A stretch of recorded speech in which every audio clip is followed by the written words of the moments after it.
اس لیے میں اپنے اہل سنت سنی بھائیوں سے خاص طور پہ مخاطب ہو کے عرض کرتا ہوں، خدا کی قسم حقیقتاً اللہ والے ہم ہیں۔ کون ہیں؟ اہل سنت ہے اللہ والا، اس لیے کہ ہماری توحید وہ توحید ہے جو توحید اللہ تعالیٰ اس کے رسول کو محبوب ہے۔ دلیل میں فراہم کر دیتا ہوں۔ اللہ تعالیٰ نے آدم علیہ السلام کو پیدا فرمایا، انہیں علم سے نوازا، فرشتوں اور ابلیس کو حکم دیا سجدہ کرو ان کے سامنے۔ یہ سجدہ تعظیمی تھا، اور سجدہ تعظیمی کے لیے ایک وصف چاہیے جس کی تعظیم کی جا رہی ہو، اور وہ وصف کیا تھا؟ وصف نبوت، کہ آپ کو خلیفہ بنایا تھا، اور وصف علم، ہمارے خلیفہ کو سجدہ کرو۔ علمی فوقیت ظاہر ہو چکی تھی، فرشتوں کے سامنے اللہ نے تمام اشیاء کے نام رکھے، نام بتاؤ، نہیں بتا سکے۔ آدم علیہ السلام کو فرمایا آپ بتائیں، بتا دیے، علمی فضیلت ظاہر ہو گئی، سجدہ کرو۔ شیطان موحد تھا، توحید کا اقرار کرنے والا تھا، اس نے تعظیم نبی کا انکار کیا۔ اس نے کہا کہ اللہ تو نے مجھے آگ سے پیدا کیا، آدم علیہ السلام کو مٹی سے پیدا کیا، اور آگ مٹی سے افضل ہوتی ہے۔ نبی کی توہین اور تحقیر پر مشتمل جملہ کہا، اللہ کی تو نہیں کہا تھا، اللہ کی توحید کا منکر تو نہیں ہوا تھا۔ یہ توحید اللہ کی بارگاہ میں مقبول نہ ہوئی، اس کے منہ پہ مار دی گئی، ابا واستکبر وکان من الکافرین۔ جس توحید میں تعظیم نبی نہ ہو وہ توحید منہ پہ مار دی جاتی ہے، اور اس توحید کا اختیار کرنے والا شیطان کا پیروکار ہو سکتا ہے۔ توحید وہی اللہ کی بارگاہ میں مقبول ہوگی جس میں اللہ کی وحدانیت کا اقرار بھی ہو، اور اس کے حبیب اور اس کے محبوبوں کی تعظیم بھی ہو، ان سے پیار اور محبت بھی ہو۔ یہ نہیں کہ نبیوں کی توہین کرتے رہو اللہ کی وحدانیت کے مقابلے میں، اور ثابت کرنے کی کوشش کرو کہ جی ہم اس لیے اللہ کے بارے میں، نبیوں کے بارے میں ایسا کہہ رہے ہیں تاکہ اللہ تعالیٰ واحد سب سے بلند و بالا نظر آئے۔ یہ تو شیطان نے بھی کرنے کی کوشش کی تھی، تباہ و برباد ہوا۔ نماز میں نبی کا خیال لانا اپنے گدھے اور بیل کے خیال میں ڈوب جانے سے بدتر ہے، کسی نے اپنی کتاب میں لکھا۔ یہ فلسفہ حضرت ابوبکر صدیق کو سمجھ میں نہیں آیا کہ جب میرے آقا صلی اللہ علیہ وسلم لیٹ نماز میں پہنچے، دو قبائل کے درمیان صلح کروانے گئے تھے، مصلی پہ پہنچے، صدیق اکبر نماز شروع کر چکے تھے۔ جب آپ کی توجہ ہوئی کہ پیچھے نبی کریم تشریف لا چکے ہیں تو آپ نے پیچھے ہٹنا چاہا، سرکار نے اشارہ کیا کہ نماز جاری رکھیں، صدیق اکبر حالت نماز میں پیچھے ہٹ گئے، نہیں رکے۔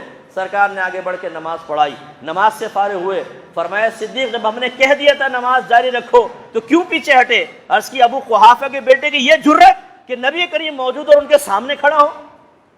خیال لانا بہت دور کی بات ہے، حالت نماز میں تعظیم بجا لانا یہ صدیق اکبر کی سنت ہے۔ بتاؤ صدیق اکبر مشرک ہوئے تھے کہ نہیں ہوئے تھے؟ آپ تو ذہن میں لانے کو کہ جی نبی کا تعظیم کا خیال اگر ذہن میں آ جائے گا نماز کی حالت میں تو اللہ کی تعظیم میں فرق آئے گا، شرک ہو گیا۔ اب صدیق اکبر پہ کون سا فتویٰ لگاؤ گے؟ انہوں نے خالی سوچا نہیں، وہ تو پیچھے ہٹ گئے، اور اللہ کے نبی نے جب علت اور وجہ معلوم کی تو یہ نہیں فرمایا تمہاری لاجک غلط ہے، جب ہم نے تمہیں اشارہ کر دیا تھا تم اللہ کی تعظیم میں مشغول تھے، اس کے دوران نبی کی تعظیم کیوں کی؟ پڑھو کلمہ اور شرک سے باہر نکلو۔ نہیں، میرے آقا صلی اللہ علیہ وسلم نے امت کے لیے پوچھا ہے، امت کے لیے، ورنہ میرے آقا جانتے کیوں پیچھے ہٹے؟ آپ کو ہی پتہ ہے نا کیوں پیچھے ہٹے؟ بولے کوئی چھپی ہوئی بات ہے؟ بھائی بولو نا، کوئی چھپی ہوئی بات تھی؟ صدیق اکبر پیچھے ہٹ گئے، سرکار نے آگے بڑھ کے نماز پڑھائی، کیوں پوچھا صدیق کیوں ہٹے پیچھے؟ بھائی واضح سی بات ہے، نبی کریم کے لیے پیچھے ہٹے تھے۔ لیکن میرے آقا نے قیامت تک کے لیے لوگوں کو دلیل فراہم کی کہ نبی کے سامنے جب کوئی عمل ہو اور اللہ کے نبی اسے غلط قرار نہ دے، اس عمل کے حق ہونے کی دلیل ہوتا ہے۔ اس کا مطلب ہے حالت نماز میں اگر نبی کی تعظیم بجا لائیں اس سے نماز ناقص نہیں ہوتی، کامل ترین ہوتی ہے، اور صدیق اکبر کی سنت ادا ہوگی۔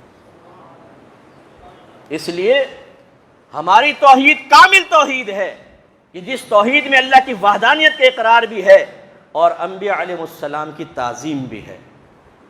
ہاں اگر کوئی ٹیڑھا میڑھا چلتا ہے تو پھر اللہ نے ہر دور میں کچھ ہم جیسے بھی پیدا کیے ہیں۔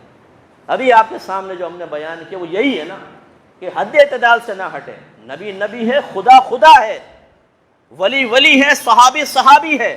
کسی ولی کے مقام کو اتنا نہ بڑھائیں کہ صحابیوں سے اوپر محسوس ہونے لگ جائے، اعتدال میں رہیں۔ کسی صحابی کا مقام اتنا نہ بڑھائیں کہ نبیوں سے فوق ہونے لگے، اعتدال میں رہیں. کسی نبی کے لیے اتنا مبالغہ آ رہا ہے اس انداز سے نہ کریں کہ ہماری قوم کے ذہن میں اللہ کے لیے حقارت پیدا ہو اور نبی کے لیے عظمت پیدا ہو. غلط ہے. اسے اعتدال میں لے کر آئیں. اللہ کا بڑا کرم ہے, کبھی ایسا نہیں ہوگا کہ کوئی غلط کر رہا ہو تو ہم یہ کہیں یہ ہمارا اپنا ہے تو بھائی ہم اس کا دفاع کریں گے. کیوں کریں گے؟ ہمارا اپنا وہ ہے جو اللہ کا کہنا مانے, ہمارا اپنا وہ ہے جو رسول کا کہنا مانے, ہمارا اپنا وہ ہے جو اللہ رسول کی اطاعت میں چلے گا. اگر کوئی بدعت کرتا ہے, خرافات کرتا ہے, وہ ہمارا اپنا کہاں سے ہو گیا؟ خالی نام رکھنے سے اپنا ہو جائے گا؟ ایسا تو نہیں ہے. مزارات پہ دھمالے چل رہی ہیں صاحب, عورتیں ناچ رہی ہیں, مجمع کثیر کھڑا ہوا ہے, عورت ڈانس کر رہی ہے, سب اس کے بدن کو دیکھ رہے ہیں, اس کے تھرکتے ہوئے بدن کو دیکھ رہے ہیں, اور ہمارے اپنے کہاں سے ہمارے اپنے ہو گئے؟ یہ بھی سازش کر کے اہل سنت میں شامل کیے گئے. ان کا کوئی تعلق نہیں ہے اہل سنت کے ساتھ. ان ڈبے پیروں کا کوئی تعلق نہیں ہے جو جفی والی سرکار بنا ہوا ہے اور فلاں سرکار اور فلاں سرکار. یہ سارے بے حیا لوگ, بے غیرت ہمارے کھاتے میں ڈال دیے گئے ہیں. ہمارے ان سے کوئی تعلق نہیں ہے. سنی وہ ہوتا ہے جو اللہ کو اللہ سمجھتا ہے, سب سے زیادہ قابل تعظیم. نہ تعظیم میں کوئی اس کے برابر, نہ عبادات میں, نہ قول میں, نہ فعل میں, نہ عمل میں اللہ کا کوئی برابر ہو ہی نہیں سکتا ہے. اس کے بعد اگر مخلوق میں آئیں تو سب سے اونچا مرتبہ میرے آقا صلی اللہ علیہ وسلم کا. پھر صحابہ میں بالاتفاق سب سے بڑا مرتبہ صدیق اکبر رضی اللہ تعالیٰ عنہ کا, دوسرے نمبر پہ حضرت عمر فاروق, پھر حضرت عثمان, پھر حضرت مولا علی کرم اللہ وجہہ الکریم. یہ اجتماعی فضیلتوں کے اعتبار سے ہے, ورنہ بعض معاملات ایسے ہیں کہ مولا علی رضی اللہ تعالیٰ عنہ کا قیامت تک کوئی ثانی ہو ہی نہیں سکتا. یہ جزوی فضیلتوں کے اعتبار سے ہے. میرے نبی کی نسل کس سے چلے گی بتاؤ؟ حضرت علی سے. بی بی فاطمہ سے چلی نا سرکار کی نسل, تو حقیقتاً تو حضرت علی کی اولاد ہے نا وہ, لیکن سرکار نے اس کو اپنی آل قرار دیا ہے. اس میں کوئی صحابی حضرت علی کا مقابل نہیں ہو سکتا. جزوی فضیلتیں اللہ نے ایسی عطا فرمائیں, کوئی مقابل نہیں ہو سکتا اجتماعی اعتبار سے.